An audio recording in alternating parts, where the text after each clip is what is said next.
a mediocridade nos atrai. Ela procura nos capturar. A ideia, sim, daquilo que seria uma das leis de Newton colocada ao inverso, né, dentro da inércia, na suposição newtoniana de que um corpo ele tende, né, ao movimento enquanto não houver uma força contrária que o faça estacionar. A lei da inércia mais direta acaba invertendo, né? Qualquer um de nós tende à paralisação, a menos que haja alguma coisa que nos impulsione numa direção que nos tire daquele ponto. É claro que nessa hora a melhor coisa é que nós sejamos capazes de recusar a mediocridade e buscar a excelência. A excelência na família, no trabalho, na política. Olha que coisa. O que é gente excelente? Você conhece gente excelente? Um garçom excelente, uma professora excelente, um médico, uma médica excelente. O excelente não é o melhor de todos. É aquela pessoa que naquilo que faz é a melhor no que ela consegue de ação. Agora eu vou usar uma expressão que pode parecer estranha. Uma pessoa excelente é aquela que faz mais do que a obrigação. Não é aquela que trabalha sem recurso, sem salário, sem retorno. Fazer mais do que a obrigação é ter a obrigação como ponto de partida e não como ponto de chegada.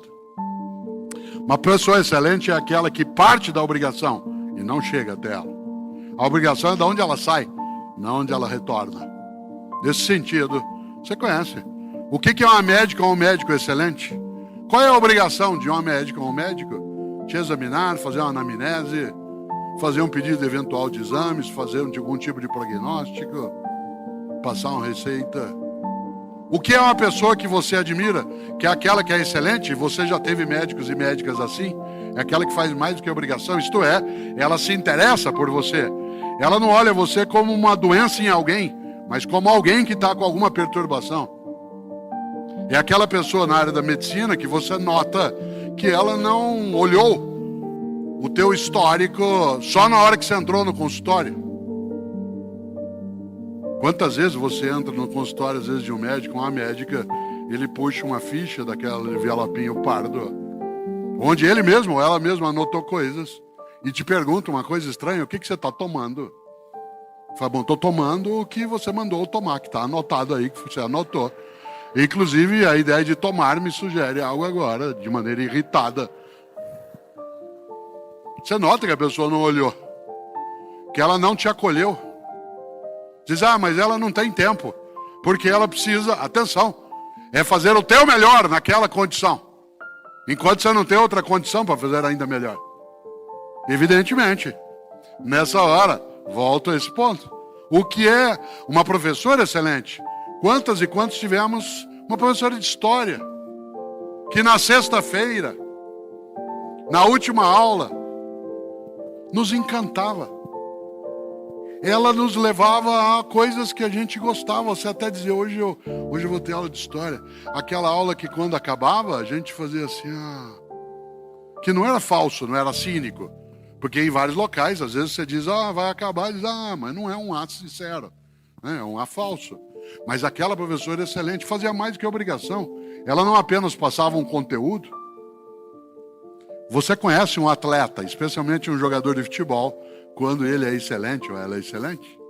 É só você observar.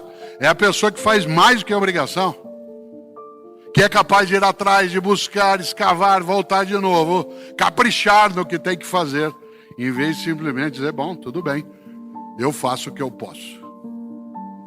Olha só. Um garçom excelente, uma garçonete excelente. Qual é a obrigação de um garçom? Você, quando vai a um lugar, você gosta de ser atendido por alguém que você conheça, que você considera excelente. A obrigação qual é?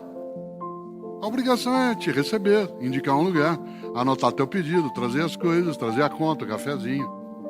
O que é um garçom excelente? Aquele que faz mais do que a obrigação. Mas ele faz porque ele quer receber alguma gorjeta? Não necessariamente. É aquela pessoa, por exemplo, que não consegue não fazer o melhor na condição que ela está. Ela, inclusive, acha que seria ofensivo não fazê-lo.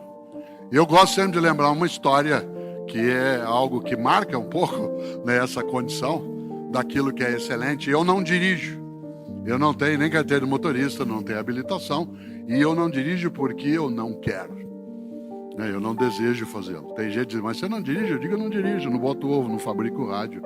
Né? Tem um monte de coisa que eu não faço. E porque eu não dirijo, vez ou outra, há pessoas que vêm para cima de mim com essa história, e eu contei isso outro dia. Há um deputado federal que não gosta de mim e vice-versa. Eu estava no saguão do aeroporto de Congonhas e ele, à distância, gritou, sabendo que eu não dirijo, para me provocar, falou assim, aí, professor, bem alto, continua sem dirigir? Falei, continuo. E o senhor, quantos livros lançou esse ano? Ele falou, nenhum. Eu falei, eu lancei 2. Como que o senhor sabe dirigir e não sabe escrever livro? Obviamente que o argumento meu era canalha contra a canalice dele. Mas servia para mostrar o quanto que às vezes pode ser. Tem coisa que eu não faço. Por exemplo, eu não tenho WhatsApp. Não é que eu não uso, eu uso da Cláudia, certo? Mas eu não tenho. Olha que coisa.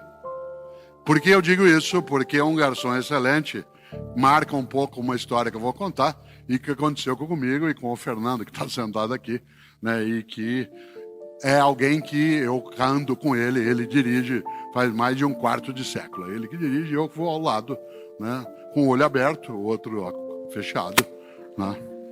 E uma das coisas boas é que há uns 15 anos, nós fomos um dia até São João da Boa Vista, tinha uma palestra lá às 8 horas da noite, saímos de São Paulo, sabem o quanto que a cidade é uma cidade na fronteira com Minas Gerais, por uma estrada ótima para chegar lá, que é a SP-340, né? Só que a gente saiu de São Paulo, com aquele trânsito que a capital tem, às 4 horas da tarde, para chegar lá com tempo, o negócio é que no caminho o trânsito enroscou, não deu para parar na estrada para comer nada antes de chegar lá. Eu já cheguei direto para a palestra, consegui apenas passar no banheiro, já comecei falando. Tudo terminou às 10 horas da noite, seria a hora de comer alguma coisa a mais. Não havendo pandemia naquele momento, havia uma sessão de autógrafos, que eu gosto de fazer quando é possível, né? E eu fiquei mais 1h30 autografando, tirando foto. Deu 11h30 da noite, a gente, com uma fome danada, saímos, imaginando que a gente iria comer na estrada. Só que não havia nada aberto na estrada. E a gente veio pela SP-340 até a Dom Pedro direto para Bandeirantes.